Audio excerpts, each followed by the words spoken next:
Hello everyone, I'm Gulmira. Today we will learn new topic about A and articles.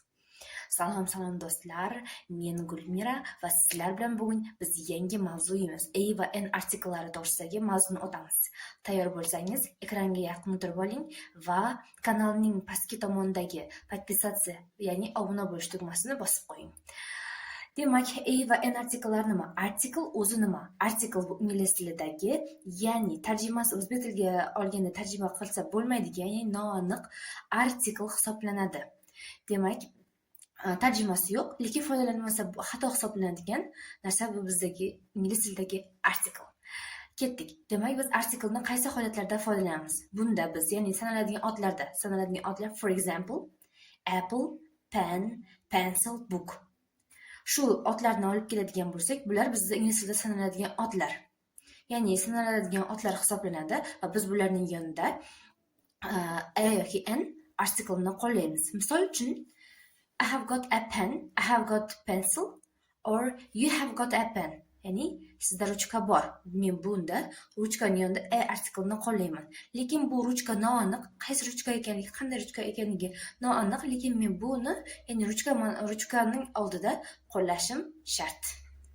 A va n artikllarini biz ko'plikda ishlata olmaymiz. Misol uchun, I have a brother, but I have two brothers deyish juda ham xato. Chunki biz buni ko'plik formasida foydalana olmaymiz.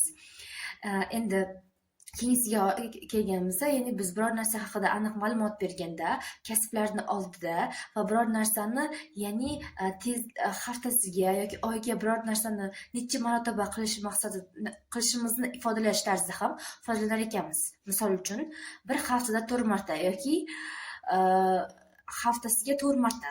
4 times a week. Ya'ni bunning oldida biz hafta so'zini oldida 4 times a week qo'shimchasi, ya'ni a artiklni qo'llanar ekanmiz. Yana A va N artikllari bizda, ya'ni undov bilan yoziladigan gaplarda, ya'ni sifatning oldida keladi. Misol uchun, what is a beautiful girl? Bu yerda biz sifatni kuchaytirib berishimiz uchun ham a artiklni qo'yamiz. What is a beautiful girl? What is beautiful girl deb qo'ya olmaymiz. What is a beautiful girl deb qo'yiladi. Yana bir juda ham kerakli bo'lgan va foydali ma'lumotlardan biri, juda ham ko'pchiligimiz o'rganamiz, A va N artiklni biz qanday qo'yamiz? Bu yerda ko'pchilik o'rganadi. Bu yerda harfning bosh harfiga qarab qo'yish kerak deydi. Yo'q. Bizda harfning bosh harfiga ham qarab qo'yish qaysidir ma'noda to'g'ri, lekin bizda ingliz tilida ba'zi bir harflar 2 yoki undan ham ko'p tovushni berishi mumkin. Shuning uchun biz yangi harflar, ba'zi so'zlar ingliz tilidagi undagi bosh harfga qarab emas, undagi tovushga qarab ham qo'llaniladi. Misol uchun, horse, hour, university va umbrella so'zlarini olib qarasak.